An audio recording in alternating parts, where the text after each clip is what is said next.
So Bonnie, thank you so much on behalf of UBC and the UBC leadership that are here today in front of you that you can see a lot of, and the people on Zoom. I want to start just by thanking you for your tremendous leadership over the past 3 years. The New York Times has said that you have shown up as one of the most effective public health officers in the world, that you have shown your strength, your excellence, but also your humility and your compassion. And people listen to you. You have shown really deep compassion for the people of BC, and you've experienced a lot of successes, but also a lot of challenges. And we would really like to hear about your journey as you went through the process of COVID from 2020 until now, actually. So I'm going to stop talking and let you talk, and we'll give you about 5-10 minutes at the end for people to ask questions, if that's okay. Okay, I was actually, so I've prepared a little bit, but I'll probably only talk for 10 to 15 minutes maybe, though once I get going, sometimes it's hard to stop. Sure. And then I was hoping we could have a bit of a conversation. And perfect, we're happy to do that. I know that you're talking about leading with compassion, and I was looking at some of the work that Naz has done, and you know, this all resonates with me too. Although sometimes I feel like I'm leading with frazzle, but I think we all have that in the back of our minds sometimes when we're going through these crises. So, do you want me to just get started then? Yes, please go ahead.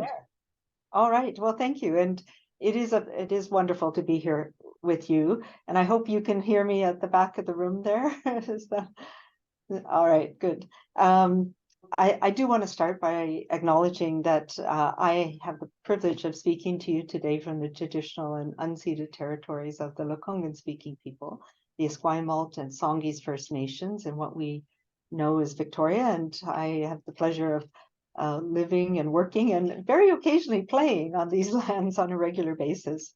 And part of what I have learned through this pandemic and that we are committed to is recognizing that we need to uphold our commitments to First Nations, Métis, and Inuit people in this province and in this country.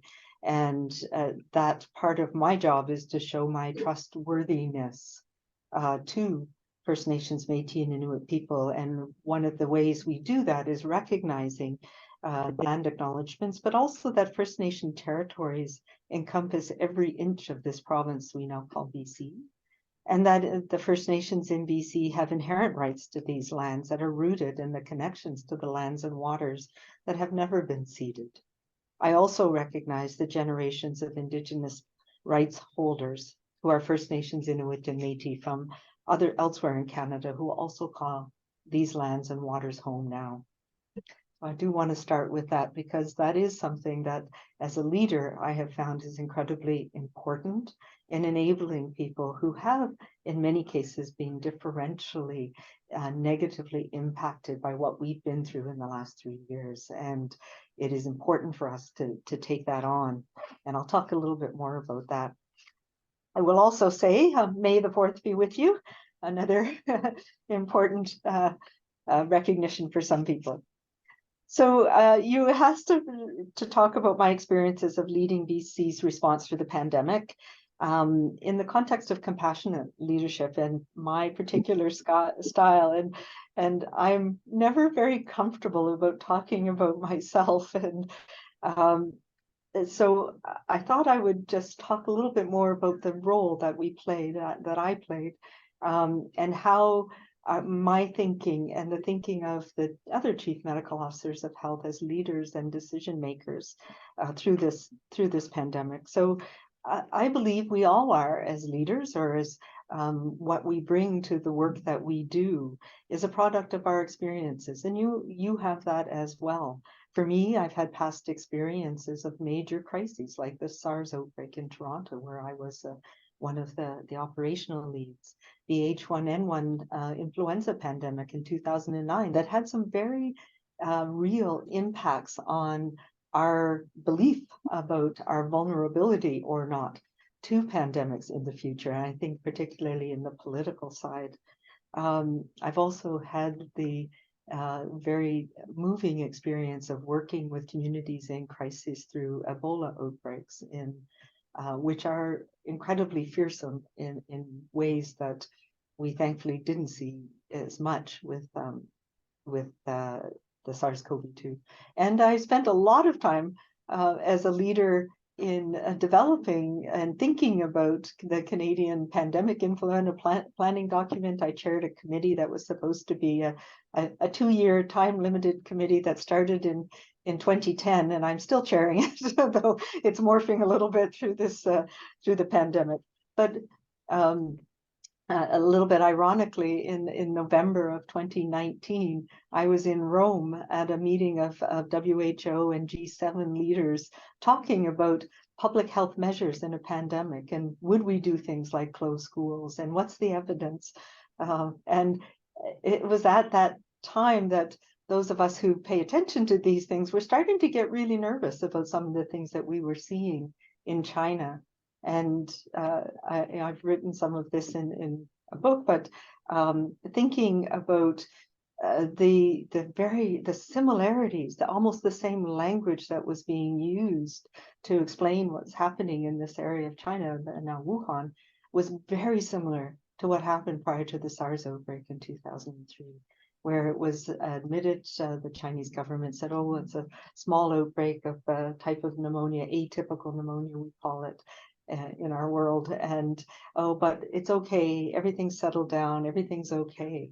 And that made some of us in late November, December, and January of 2019 and 2020 very, very anxious, and as it turned out, rightly so. So these are some of my past experiences that helped shape the way that I came to my role in this pandemic as a leader. And I know from my experiences that when you're in a crisis, these are things that people that affect people in different ways based on their past experience, their life experience, their ability, their resilience, their connectedness.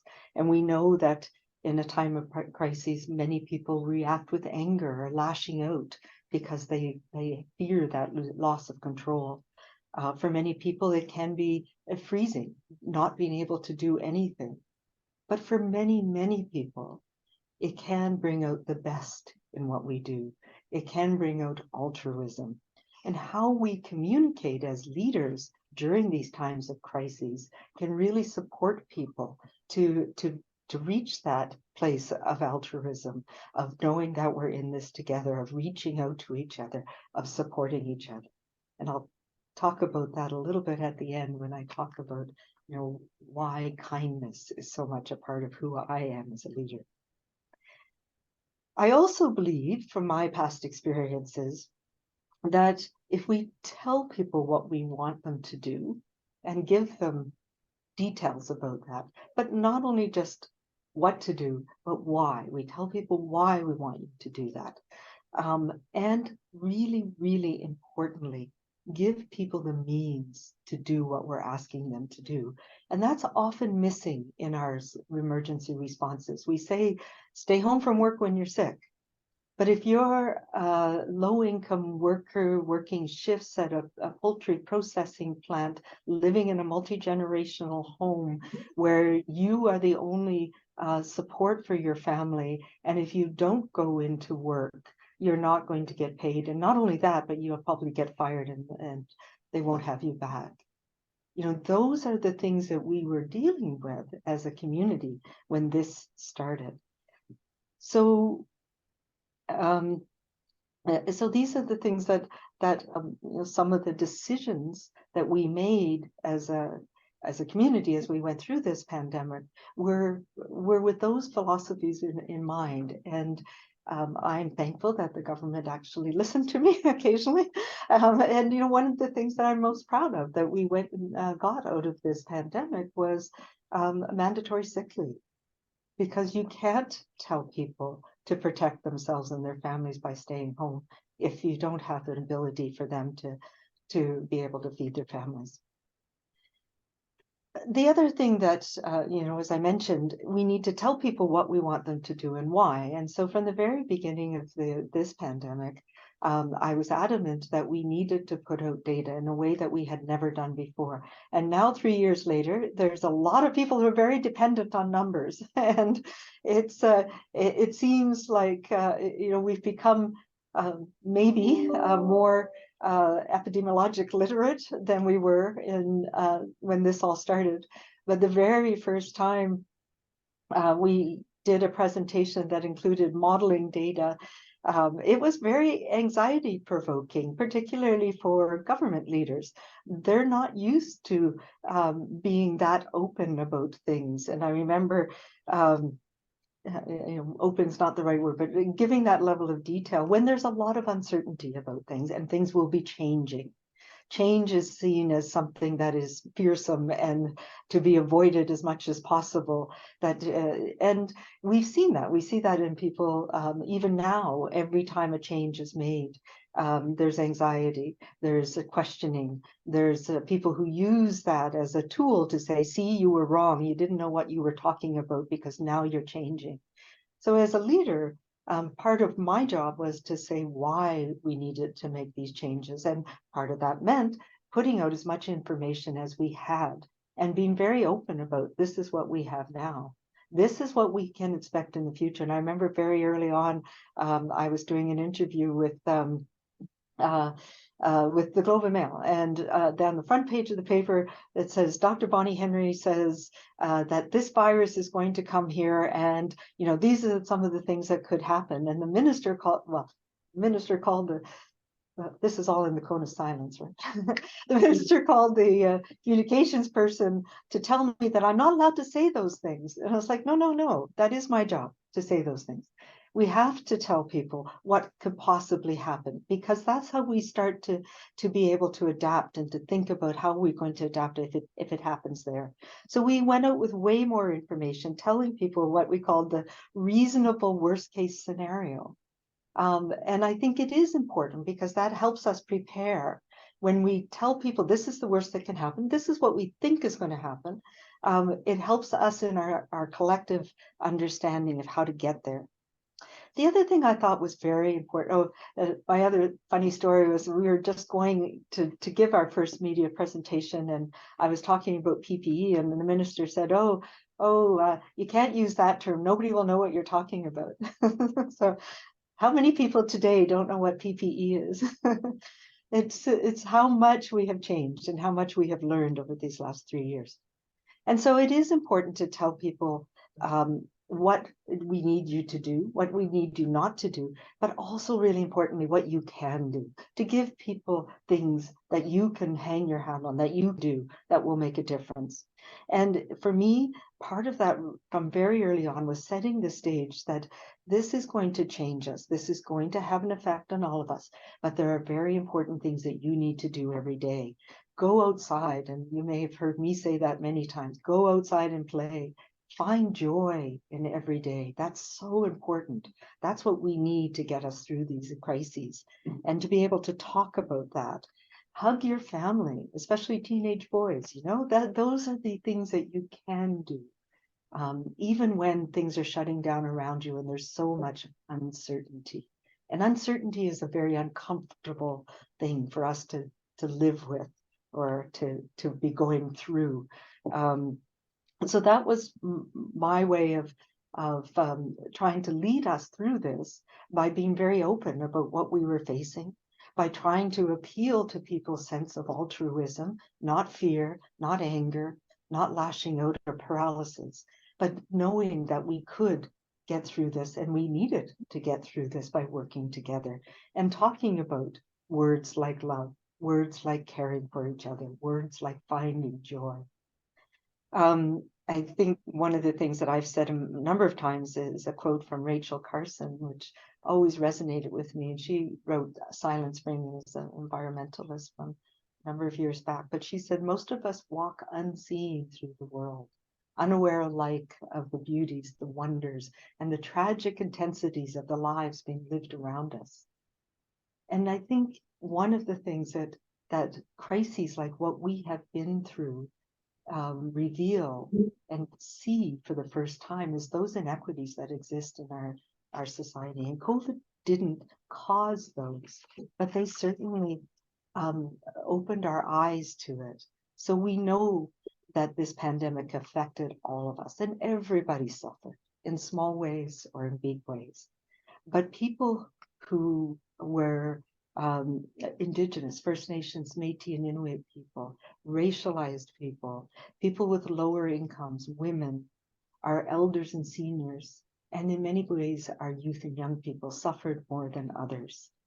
And that was really important. And we could see that from the beginning, that we saw differentially in low-income communities who didn't have the means, in people who were homeless, who were relying on shelter services that were closed. So we needed to put a human face to those.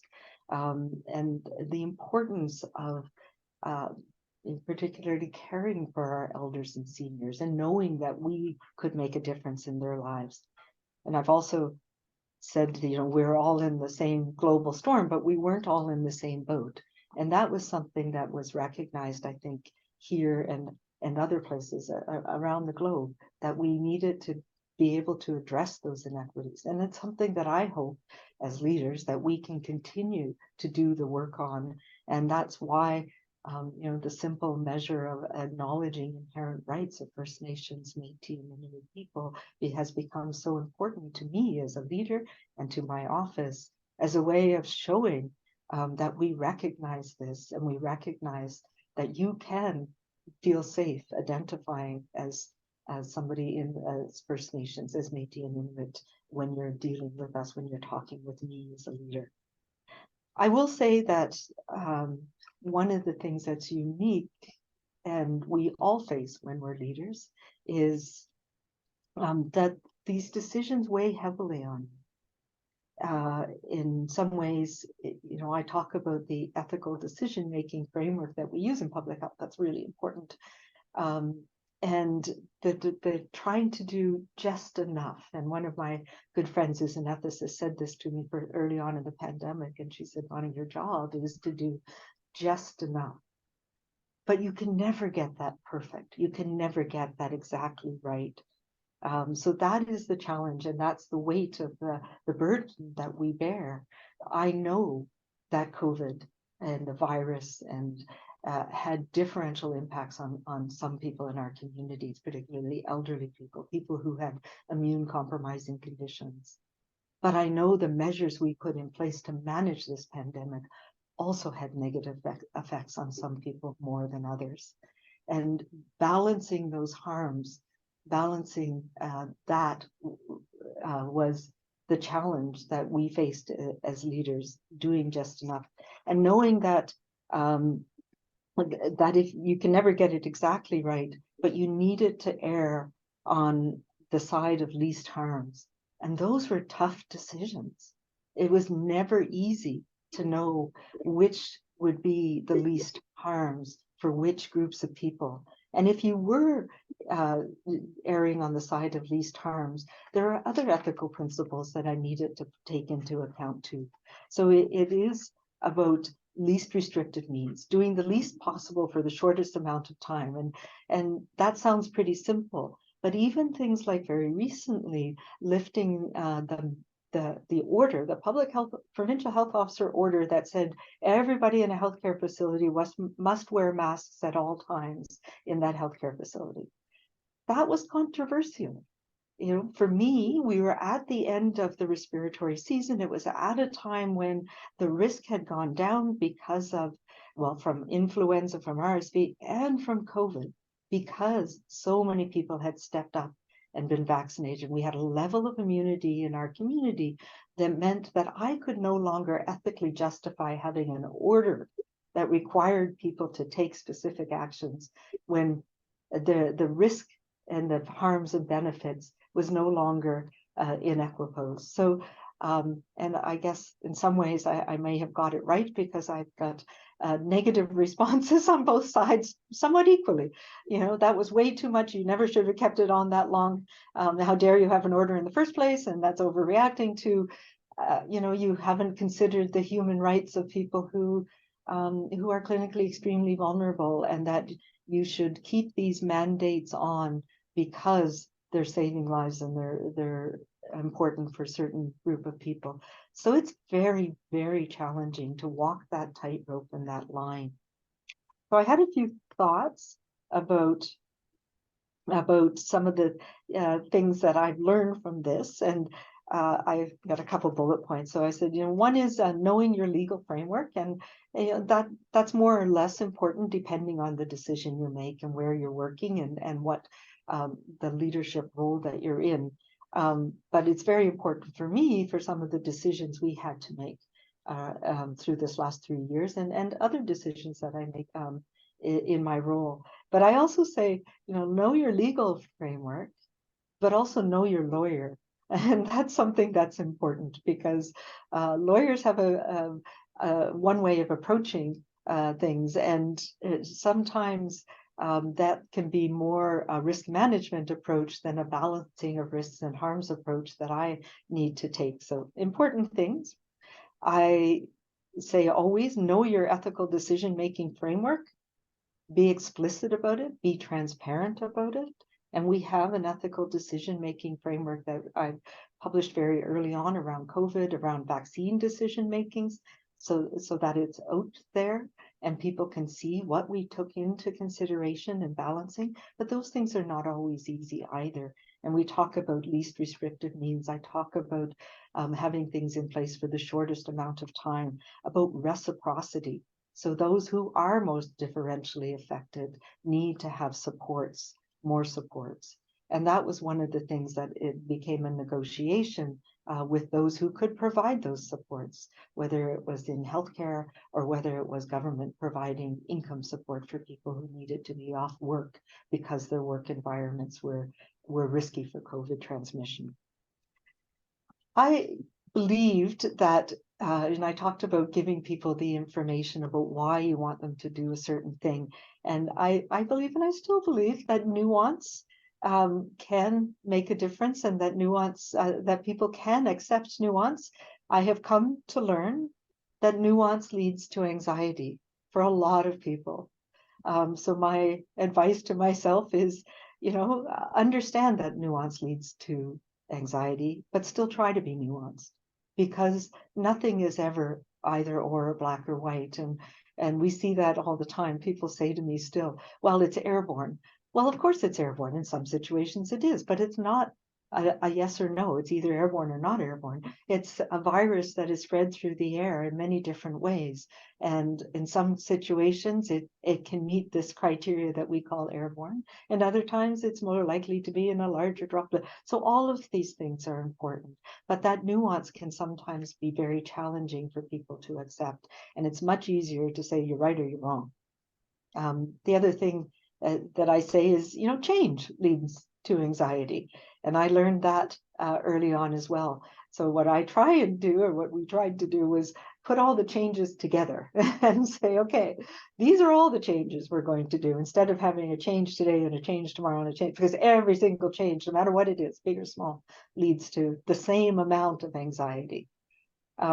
We also, even when you try to explain that change is inevitable and that you're expecting it, and I talk about science being a process of change. It's not immutable straight line. But that's the narrative that is out there with some people now, that a change means you were wrong, or that we can't trust you anymore.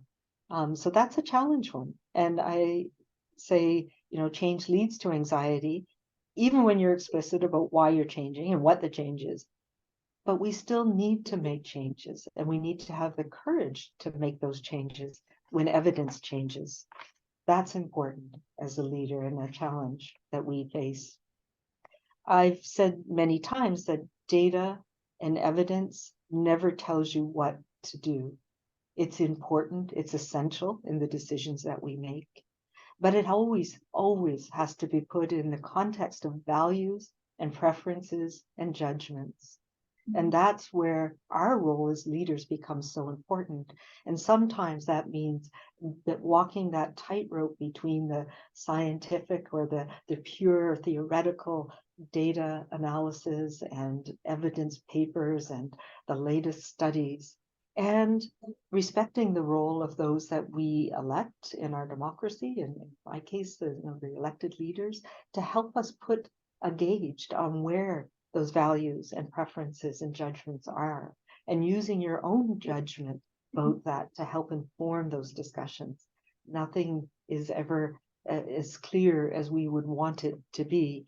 And I think about things like, to set the cutoff about the highest risk group for COVID is people over the age of 80. So if we're going to have a vaccine program, do we only say over the age of 80, or where is it in there that there's an increase at 70, there's an increase at 80, there's a slight increase at 60. So it all is putting it into that context of, it's a judgment call, it's a values call to say 65 versus 70. All of those things have to be put in that context, and also in the context of what's the reciprocity that you can put in place if you make a decision that differentially impacts one group over another. So very, very challenging things. And sometimes that gets lost. And I know in your situation, being leaders in a university, we can, as scientists, think in a very straight line sometimes. And that can be challenging to negotiate that, your study, your evidence shows this, but it also has to be put in the context of who's going to be benefit from that and who's going to be differentially negatively affected. And I think one of the things I have learned is no one else will understand that tightrope you walk until they are in your position and making those decisions. And so what that means is that it's important for us to hold each other up and to recognize that these decisions are not easy, and to find that group of people that you can go to and talk through ideas, but also make sure that we support each other in making these tough decisions. And I have a group of my fellow chief medical officers of health who have a unique understanding of these roles that we play, and we support each other in many, many ways. What else was I going to say? A few more little things. I do think that we also hear a lot of negativity about the decisions, and that has changed over time. And from very early on, there were always people who were critical of every decision we made, and there were people who were very supportive. I kind of think of it like the bell curve, and there's that 5% on either side that have continued to be very challenging. Some of them have still continued to send me death threats, for example. So we need to support each other to counter that small group of people who can be very difficult on either side. And I jokingly say that, we need to remain humble in the fact that, recriminations and the class action lawsuits and the public inquiries will come with some of these larger situations that we're dealt with and that we've been making decisions about. And that it is important not to give in to that voice that sometimes really wants to lash out and say, what the heck? And I'm reminded of and some people who know me well know my off-camera voice is like, have I taught you nothing? But I learned from one of my dear friends and colleagues, Dr. Danielle Bain-Smith, her father, who's a residential school survivor. He's First Nations from the Fort Nelson First Nation. And he said once when I was railing against something, he said, my girl, our teachings are to always take the high road. It's peaceful up there. You won't meet too many people. And when you do, you'll have a good conversation. And so I take that to heart a lot, because it is so tempting sometimes to not take that high road, to try and lash back and say, well, no, they don't know what they're talking about, they're crazy. But I have tried very hard to always to recognize and then this is sort of how I'll end it up, to recognize that that people are often lashing out because of the things that they are afraid of. And it goes back to what I said before. People in crises can respond with anger. They can respond with frustration. They can respond by lashing out. And we need, I believe, as leaders, to be able to understand that vulnerability that people have and to lift each other up out of it. And I know we have control over those moments that give us hope and strength and purpose. And that's what I keep inside me. And people ask me a lot about, the phrase that I came out with about being kind and being calm and being safe. And it really comes from that. When it was one of those days when we had a lot of bad news and things were still very, very uncertain, and we were closing certain things down. And I had scribbled notes at the time. I didn't have a communications person to help me. So I had these scribbled notes and I had these words on the page. And part of it was that people have told me in the past that one of my strengths is that I'm calm in a crisis. And I was thinking about, kindness, not just being nice, but the fact that kindness comes from the root kin, that we are connected, that we are together. And kindness means taking that step back, having compassion, recognizing that somebody else is suffering, and being calm and not reacting to their reacting, recognizing that we don't always know another person's story. And it is those things that we have control over ourselves that will help us deal with these situations and that will keep us safe as a community, as an individual, as a province. So those are the things that I came away from, or that I've tried to learn from the last 3 years. And who knew it was going to be 3 years? I kind of thought, a year, 18 months. I kept saying, we'll make it to Easter. We just need to make it to Easter. And I didn't really think it was going to be Easter of 2023. But the other thing that I believe is that, there's a saying that adversity introduces us to ourselves. And I think as a province, as a country, but certainly here in BC, we've shown ourselves to be generous and kind, resourceful and brave. And I think, that is what resonates with me so much. So I'm going to leave it at that, and I hope we can have a bit of a conversation. Thank you.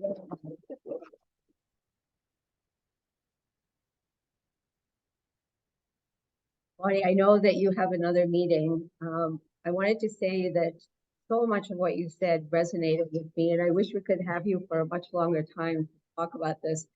I think we might have time for one question. You have a room full of leaders here who have been in their position for just 8 months. And I know that many of them have questions that they have really admired the way that you have led the province in many decisions. So I'm going to have one lucky person ask a question. Whoever would like to come and sit here, Karen, please.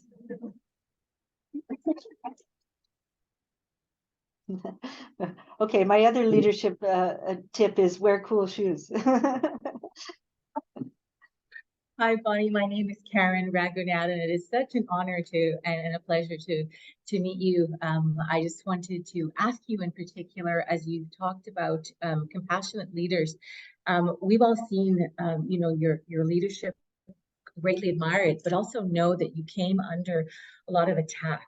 And I'm just wondering, as a leader, how is it that you were able to enact and embody, those compassionate approaches to yourself first and foremost, while still doing that very important job of leading during difficult times? Yeah, I'm not sure I do that very well, to be honest. No, that part of it has the level of vitriol and hate that is out there shocked even me. And continues. It started from the very first press briefing I did And, even today I've received hate mail. There's with some very specific threats. There's a citizens forum going on in Vancouver. And so I worry about that in many ways. And that's why I talk about needing to support each other and lift each other up as leaders. This is something that does get to you. It's very hard to deal with. I still have security with me. I have security at my house. So that helps. It helps that I have key people who support me in my life, and I protect them as much as I can. But these are things that we need to call out. And I talk about, daily acts of bravery. And that means not accepting it when you hear these little things happening. I notice many of the leaders in the room are women, and we still get these little sexist comments that happen, or we get put down because of the way that we approach things. And we need to support each other in that. We need to say that it's not okay to make those jokes or to make those comments, and to know that the other person in the room has your back on that. Those are things that we can do, and I have been working to be more active in doing that, to support others in my office, in the groups that I work with most closely. And my introduction with the recognition of inherent rights of Indigenous people comes from that place. Other than that, on a personal level, I do meditate. I do a lot of, there's mindfulness-based meditation. Mindfulness in medicine is something that I've been done for a long time, and I think it has helped me get through this. But it really is about connecting with each other and going back. I go back to it all the time. Those people who are lashing out are doing it because they're coming from a place of insecurity and fear. But I also think we have an obligation to push larger corporations like TikTok and Twitter to build in or to change the algorithms that feed on hate, and to build in empathy into those algorithms, because that is where there's a community that feeds on each other, and where it becomes okay to other and dehumanize someone like me. And that is what gives people license to say that they're going to do things to me or shoot me in the head. And, it is because this whole process of dehumanizing. And we've seen that happen before. So we need to stand up and call it out when we hear those things happen, that it's not okay. It's not okay for you as a leader to be criticized. It's not okay for municipal leaders. And all of us have to try and hold, and this is something I've been talking to our political leaders about, how do we hold these companies to account that allow this to foster and fester? Thank you very much for such a courageous response. I just want you to know, for every one of those acts of hate, that there are hundreds and thousands of us who support you, who really appreciate you and admire your leadership, and send you lots of love, as you say, to dehumanize those acts of violence. Thank you.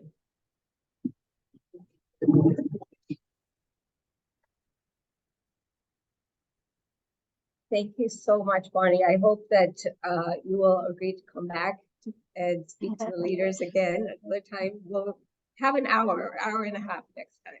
I really appreciate it. Well, hopefully we can do it in person sometime. Hopefully, yes. You won't have the technology issues next time. Thank you so much.